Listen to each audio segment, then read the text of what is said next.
How you doing? I'm back with another video, and today we're going to talk about things to consider when you want to work for Microsoft. I'm going to make this into a series, so we're going to talk about things to consider, where to apply, how to interview, questions to think about, salary negotiating, the different business units, leadership, just different things as it relates to Microsoft. I've had a lot of questions around Microsoft. I worked there for several years, so I wanted to provide some additional insight. And so we'll do this for a few weeks. You let me know if you like it, if you don't, if you have questions or comments, make sure you drop it below. And while I'm at it, make sure you're subscribed. Make sure you hit that notification bell so you know every time that I upload a video. So let's get into it.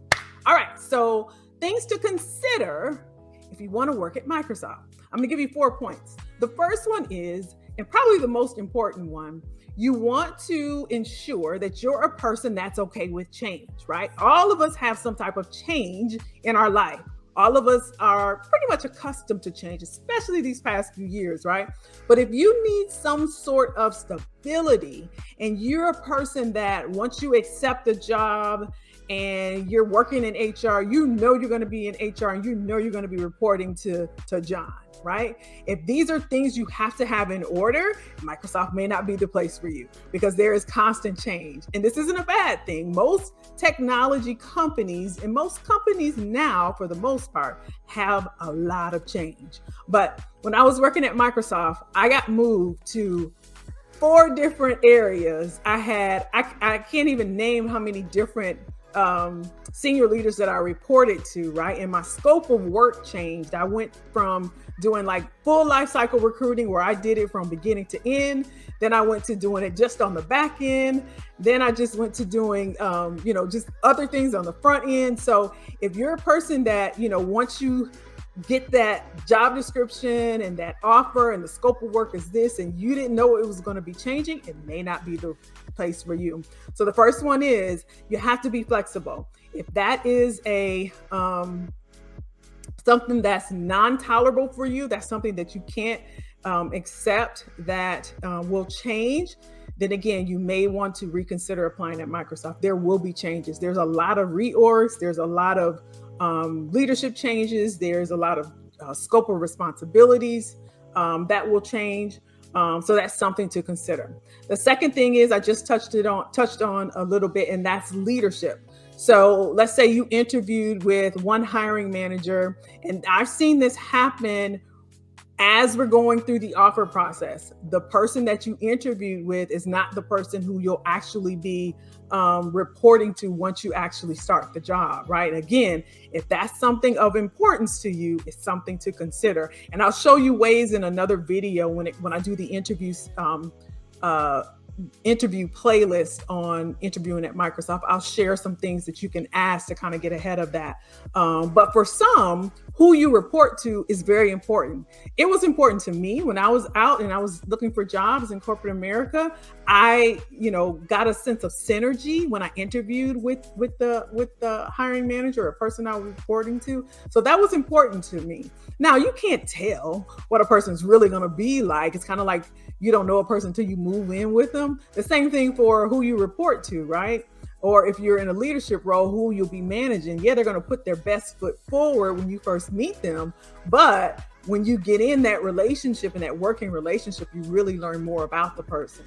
But if you like the person that you interviewed with and you felt some synergy there and you're like, okay, I think I can work with this person. You don't want to go from one situation, especially if you're getting out of a toxic work relationship and you're coming over to another one and then it changes and you don't know what you're going to get, right? You really want to think about that. And again, in another video, I'll tell you what to look for or what to ask. So the first one we talked about was being flexible. The second one is leadership changes. The third thing that you want to consider is the scope of work that you'll be doing. So if it's important to you that you're doing a certain type of work or that you're working in a certain area, Microsoft is huge. It's a global company. And so you got Azure, you got cloud, you got Teams, you got, all different types of work, right? I worked in, I think, 4 different areas when I was there.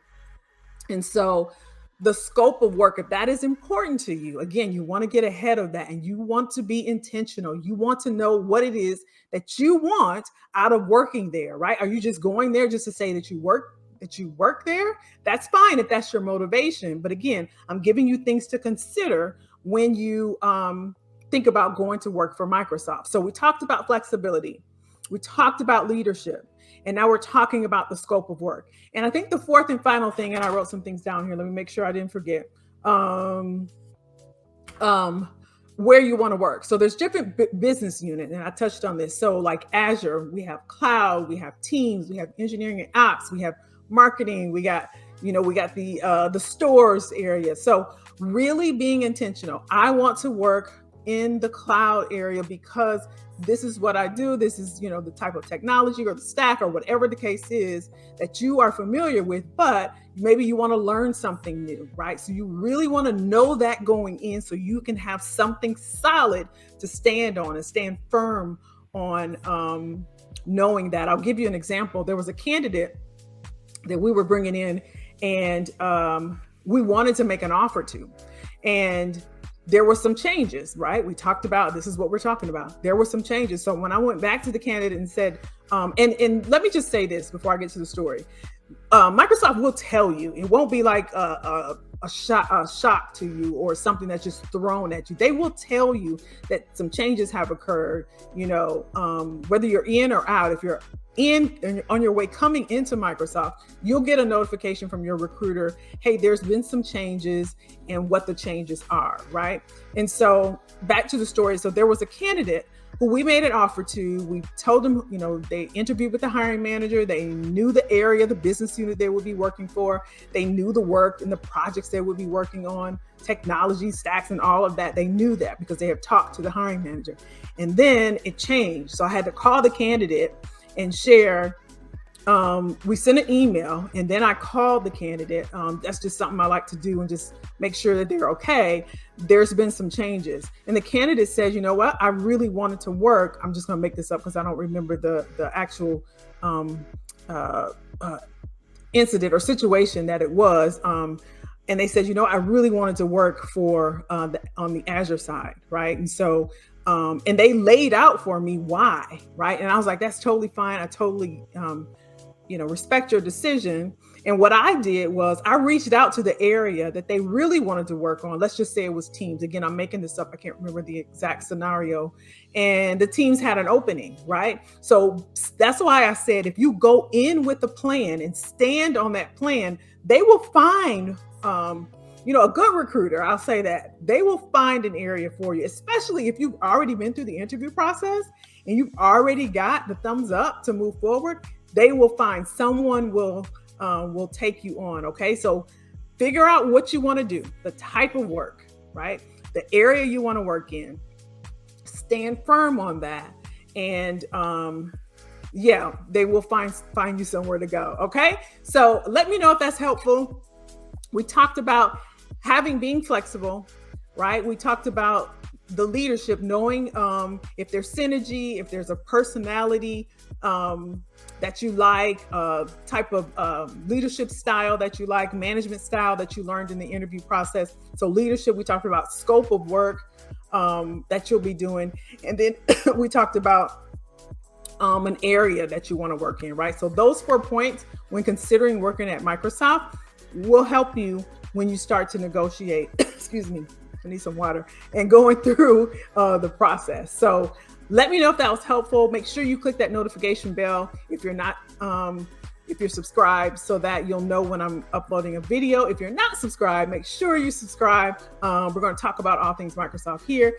Let me know your biggest takeaway from the video in the comments below. If there's something you want me to touch on as we go through these playlists, let me know, and I'm happy to do so. And I'll see you in the next video.